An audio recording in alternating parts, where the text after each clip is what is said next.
Hello, I am that woman named Ivy, and you are watching The Will of God.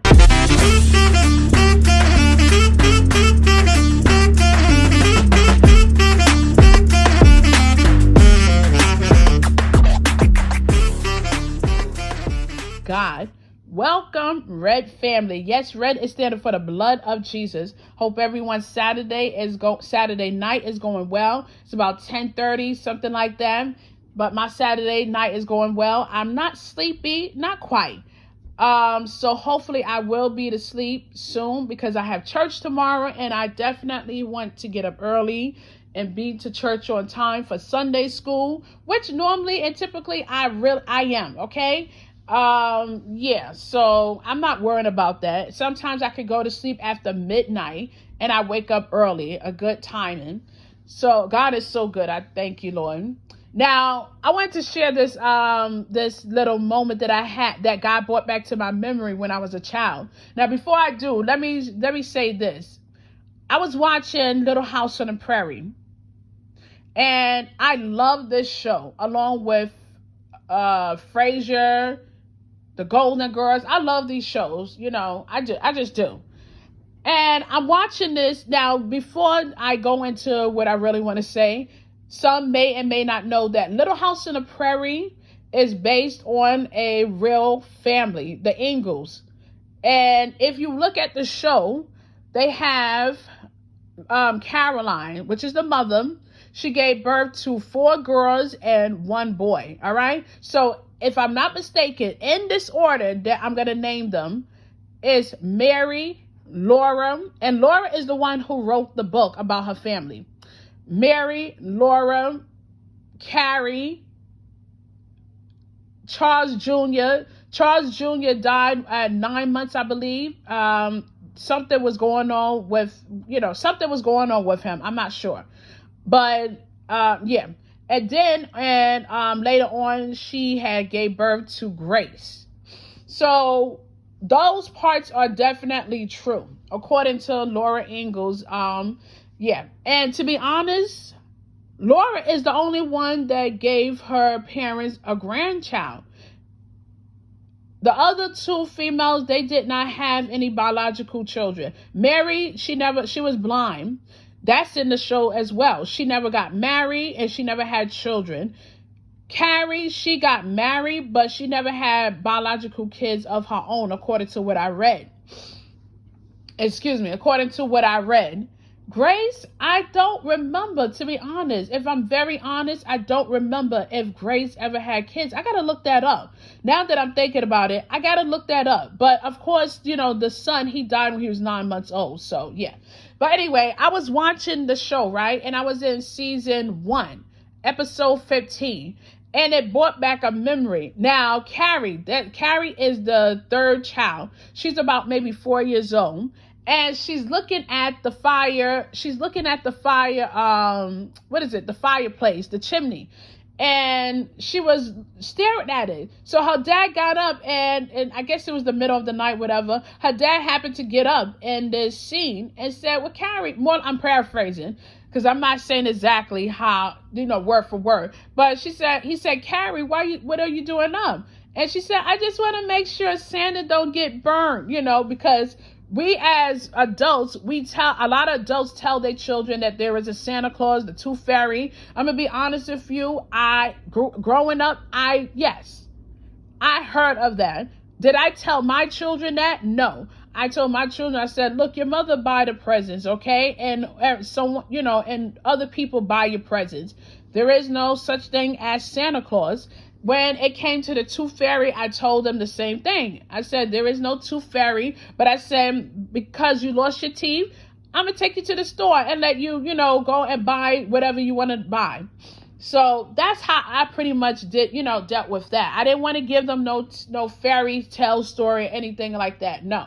So it reminds me of when I was about 7, 8 years old. Now, I was told about Santa Claus. I believed in Santa Claus as many other children do, because the parents is telling us this. And when you're telling a 5-year-old about Santa Claus, and that, the Santa Claus delivered toys to all the little boys and girls in one night all over the world pretty much, yeah, we're going to believe that. Children are very impressionable. Children are very easy to fool. So, of course, I believe it.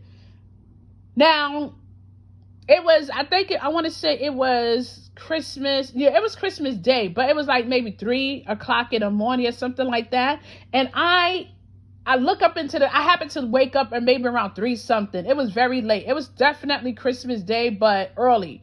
So I happened to wake up and I looked up in the sky and I'm waiting, I'm looking as I want to see the Santa Claus. I do. So then in my mind, I started hearing noise, in the living room. And I got up out the bed and I said, "Oh my goodness, I said, oh my goodness, I'm gonna see Santa Claus. I'm gonna see Santa Claus."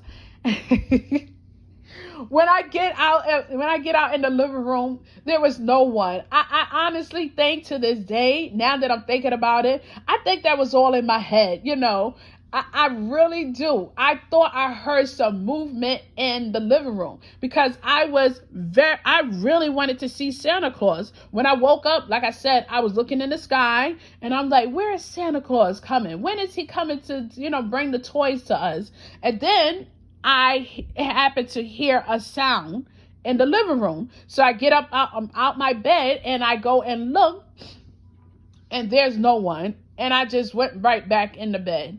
So, so when I saw Carrie standing in front of the fireplace because she didn't want Santa Claus to hurt himself on the fire, and her dad told her some bogus fairy tale story, like I said. So that was so cute. But, but on a serious note, let me say this. A lot of people this is not my place. I never told anyone else's child, there is no such thing as Santa Claus and there is no such thing as the Tooth Fairy.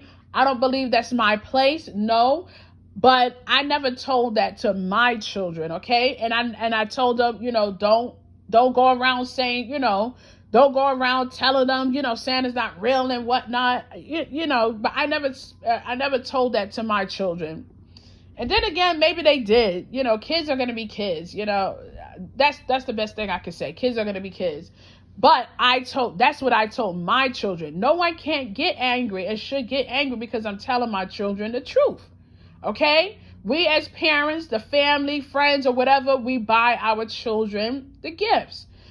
But now, bringing up to today, you have people right now that's trying to lie to these children. And I'm zooming on the children right now. Young ages, as young as 5 years old. A 5-year-old is going to believe whatever you tell them, okay? A 4-year-old is going to believe whatever you tell them. So now they have this thing where they want to fashion this man up in woman gear and woman clothing and have these, men that look hideous and these outfits look like clowns, drag queens, or whatever they call them, reading to small kids. In my opinion, they are trying to normalize this type of behavior. They want to start the children out, as young as they could, maybe 4 years old, 5 years old. So when they get older, it's like, okay, that's normal, as if it's okay. Absolutely. No, it's not. It's out of order and it's disgusting. It's disgusting. Any man that's dressed up like a woman, you look hideous. I'm going to be honest. You look hideous. And the same thing for the woman. You look hideous.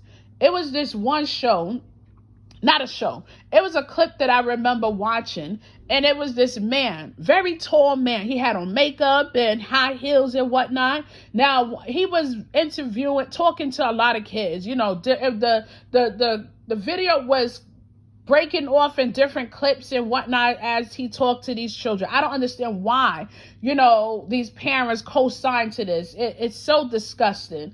It's sickening and disgusting. But this one particular scene, this one particular clip I remember watching where the man said, the little boy, he was a young boy. I don't remember what age he was, but he was very young. He could have been 7 years old. He could have been 8 years old or something like that. So he looked at the little boy looked at the man, was looking at this man dressed as a woman, a drag queen, with such confusion.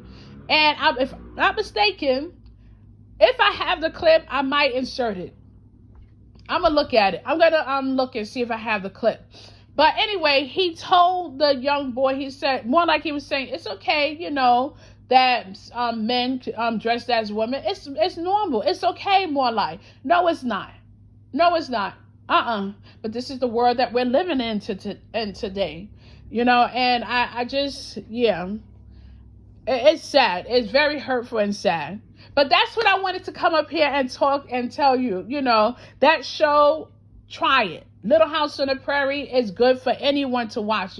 Family and their children come together and watch this show. There's nothing risque about it. There's nothing out of order about it. The most violence you're going to see is, well, I don't think I should have said that word.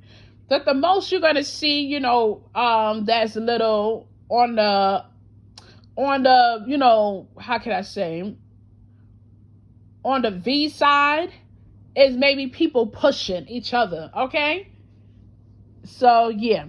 But anyway, I'm about to get off this camera because I am getting sleepy, if I'm very honest with myself. So, stay blessed, be blessed, and be about God's business. You can't go wrong.